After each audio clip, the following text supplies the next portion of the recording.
L'invité. Notre invité, c'est le syndicaliste Philippe Louis, le président de la CFTC. Merci d'être avec nous, Philippe Louis. Vous allez publier ce soir, du reste, donc le communiqué que vous nous avez nous déjà donné, où vous vous étonnez de la posture prétendument majoritaire de certains syndicats, notamment de la CGT. On va y revenir, mais d'abord un commentaire sur les chiffres du chômage. Vous avez entendu tout à l'heure, Emmanuel, le chiffre, ils sont plutôt bons, les meilleurs depuis 5 ans, deuxième baisse consécutive. Emmanuel, le chiffre a même prononcé le mot d'inversion de la courbe du chômage. Vous dites quoi? Nous on dit que c'est très bien. Alors c'est très bien pour plusieurs raisons. Il y a la négociation chômage actuellement. Vous savez, un des paramètres qui est le meilleur pour rééquilibrer les comptes du chômage, enfin de l'UNEDIC, c'est tout simplement qu'il y ait moins de demandeurs d'emploi et donc plus de cotisants. Et donc c'est un nouveau paramètre qu'on va pouvoir mettre dans la négociation. Et ça nous permettra certainement d'aboutir à un accord plus facilement que si on était toujours dans une tendance à l'augmentation des chiffres de chômage. Donc ça, c'est déjà une bonne chose. Est-ce que vous diriez que l'inversion de la courbe du chômage, ça y est, on y est? J'espère qu'on y est, alors pas pour donner raison à quiconque, tout simplement parce que il faut maintenant qu'on arrive à sortir de ce marasme et que quand les gens auront retrouvé un emploi, en fait, on va relancer aussi la machine. Mais je lisais le communiqué là, du ministère du Travail qui ramenait un petit peu cette réussite au pacte de responsabilité, au CICE. Je pense qu'effectivement ça peut être une réalité. Et je voudrais juste faire une remarque, parce que les autres font beaucoup de remarques. Souvenez-vous, la dernière grève CGT-FO, c'était pour faire retirer ce pacte de responsabilité. On voit qu'aujourd'hui, il peut peut-être donner des résultats, et c'est peut-être les premiers résultats. Mais la grève d'avant, souvenez-vous, la grève CGT-FO, c'était sur l'ANI de 2013. Vous savez, les fameux accords de maintien dans l'emploi. Et là, on voit quoi aujourd'hui? Alors peut-être qu'effectivement, il n'y a pas eu beaucoup d'accords de signés, il y en a eu une dizaine. Mais dans les 10 qui ont été signés, c'est plutôt positif. Il y a les chantiers de Saint-Nazaire et tout ça. Et on avait, à l'époque, ils avaient fait grève pour le retrait, pour que cette ANI ne soit pas transformée dans la loi. En plus, dans cette ANI, il y avait des choses positives pour les salariés. Et on y reviendra sur la loi travail. C'était les droits rechargeables pour le chômage, justement. C'était les frais de santé pour tous les salariés, et tous les salariés des TPE qui, pour l'instant, pouvaient prendre une mutuelle, mais complètement à leur charge. Et on nous avait dit, à l'époque, on était dans la rue en disant, on vous promet un certain nombre de choses, vous rêvez. On vous dit que les accords AME, vous allez voir les entreprises, ça va être un désastre, et toutes les entreprises vont s'engouffrer, on va voir des accords AME juste pour... Donc, ce que vous êtes en train de nous dire, Philippe Louis, demain Jean-Claude Maillet de Force Ouvrière sera notre invité, donc je lui ferai réécouter vos propos, évidemment. En fait, vous lui dites, ils se disent non à tout, ils se sont complètement plantés. En fait, ils étaient contre le CICE, contre les ANI. Finalement, c'est ça qui fait que le chômage baisse aujourd'hui. Mais moi, je dis... Dans la stratégie, ils défendent que leur propre fédération. Moi, je dis que quand tout va bien, effectivement, il faut peut-être rien toucher. Mais quand tout va mal, il faut peut-être effectivement accepter de bouger certaines choses et ne pas être figé. Et je prends ces deux exemples parce que c'était effectivement les deux exemples où ils étaient dans la rue. Et aujourd'hui, on voit que ça peut aussi porter ses fruits. Myriam El Khomri, la ministre du Travail, vient de déclarer à l'instant que la voix de la France n'est pas la voix de M. Philippe Martinez. Vous êtes d'accord? Entièrement d'accord. Mais... La CGT, que représente la CGT? Et comment la CGT se présente? La CGT se présente actuellement en disant 7 organisations syndicales. Non, 7 organisations syndicales ne sont pas sur les positions de la CGT. Premièrement, en France, on a 8 organisations syndicales nationales interpro. Et il y en a encore une qui est même pas interpro. Et sur ces 8, on voit qu'effectivement, il y en a 4 qui sont pour le retrait de la loi et 4 qui ont travaillé pour amender le projet. Mais si on prend les représentatifs, les 5 organisations syndicales représentatives en France, on voit qu'il y en a 2 qui sont pour le retrait de la loi et on voit qu'il y en a 3 qui ont travaillé pour l'amendement. Et quand on regarde les 3, les chiffres de la représentativité que la CGT a voulu, on voit que ces 3 organisations pèsent 51%, donc elles sont majoritaires.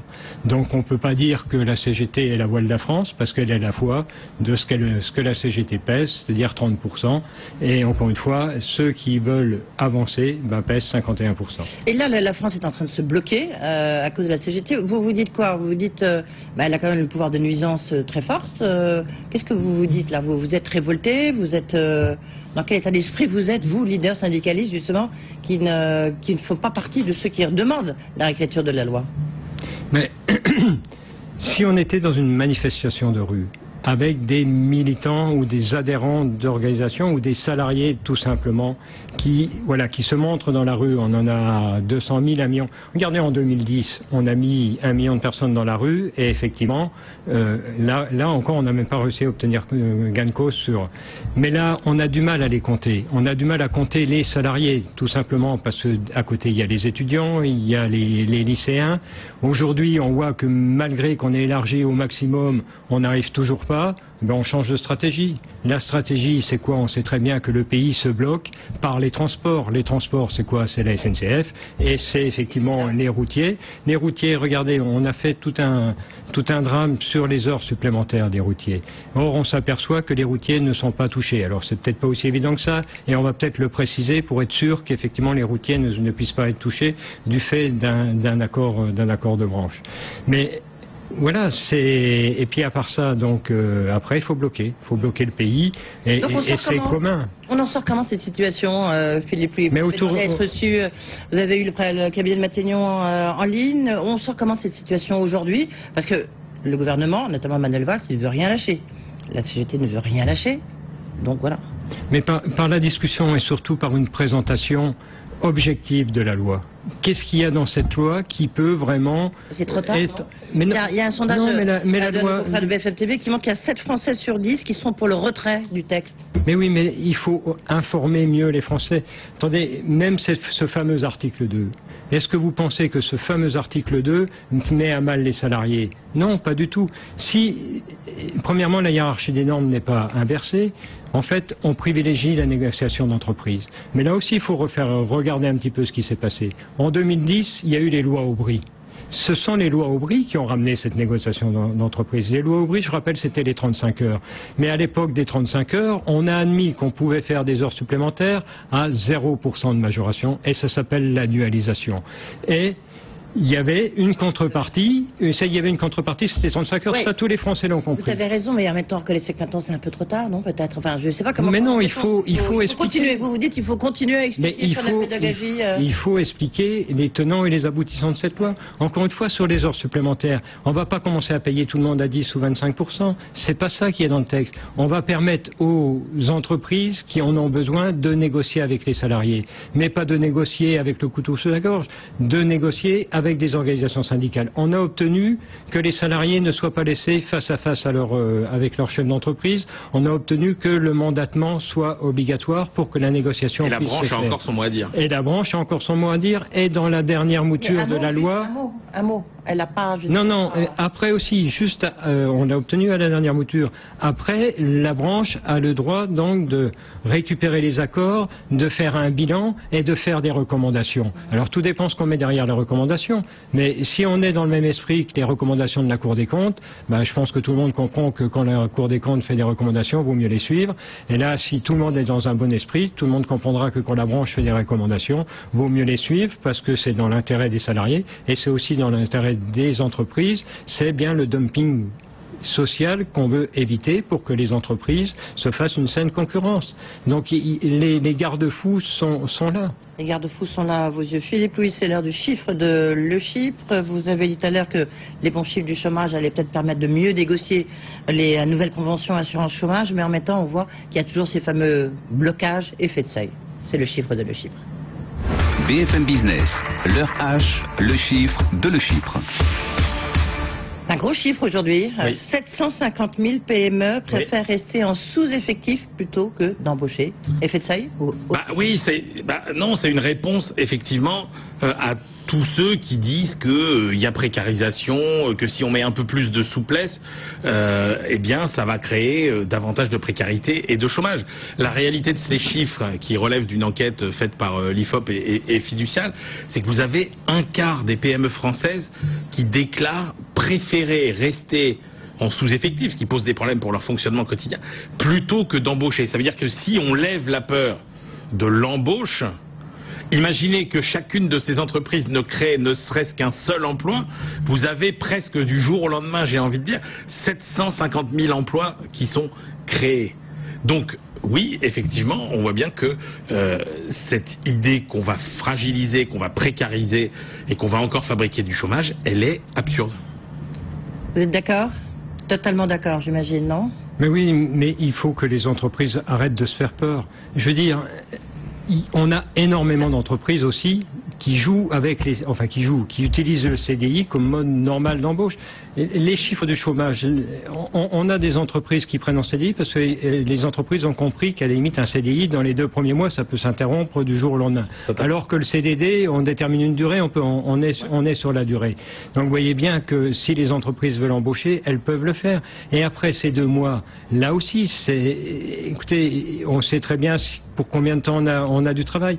Et une entreprise aussi, il faut qu'elle soit motivée pour aller chercher ses affaires. Quand on a un salarié et on se dit, voilà, il me faut un volume d'affaires, oui, il faut peut-être plus se bouger, mais on peut aussi le garder. On voit bien que la confiance se joue à plein quand même, parce qu'on a vu les mauvais chiffres justement du nombre de CDD, c'était pour le mois d'avril ou le mois de mars, en l'occurrence, dès qu'on avait parlé de la taxation de ce CDD qui était possible, hop, du coup les entreprises, elles ont arrêté d'embaucher. Ça a été immédiat, l'effet immédiat, je passe sous votre contrôle, Emmanuel. Oui, mais là aussi, on a, nous, une proposition pour la négociation. On est d'accord pour avoir un système bonus-malus.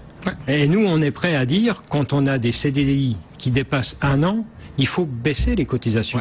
Il faut baisser les cotisations patronales, mais il faut même baisser les cotisations salariées. Et on a fait chiffrer lors de la négo en disant, par contre, il faut renchérir les CDD pour pousser les entreprises à garder ces gens pendant plus d'1 an et donc les garder en CDI et ne plus embaucher en CDD. Et si on renchérit pas un petit peu, c'est trop facile d'embaucher des CDD 1 semaine, on les laisse 3 jours à la maison, et surtout... C'est ça qui coûte cher à l'assurance. Et ça coûte cher parce qu'on s'aperçoit qu'au bout du compte, certains sont plus payés que s'ils étaient embauchés sur la période. Donc là, il y a quelque chose qui va plus, quoi. Juste, Pierre Gattaz, ce matin, a dit qu'il trouvait les méthodes de la CGT irresponsables et surtout pour une loi qui ne valait pas le coup. On s'en souvient que le MEDEF avait menacé de quitter la table des négociations, l'assurance chômage. Ils le font, ils le font pas, parce que Pierre Gattaz était là il y a quelques semaines. Il dit on va le faire, on va le faire. On ne sait toujours pas très bien. Moi, je peux vous dire que les négociations continuent à se dérouler avec le MEDEF normalement. On discute. Maintenant, si la décision lui revient, c'est lui qui nous dira au moment où on aura pratiquement abouti. Mais pour l'instant, les réunions sont prévues et on avance. On avance au moins avec le négociateur. Merci beaucoup, Philippe Pouy, d'avoir été là et en tous les cas de dire que vous étonniez donc de cette posture prétendument majoritaire de certains des syndicats de la CGT. Merci beaucoup. Dans un instant, c'est Valérie Rabault, la vice-présidente de la Commission des finances à l'Assemblée nationale, qui est notre invitée. Merci, Emmanuel Le Chypre.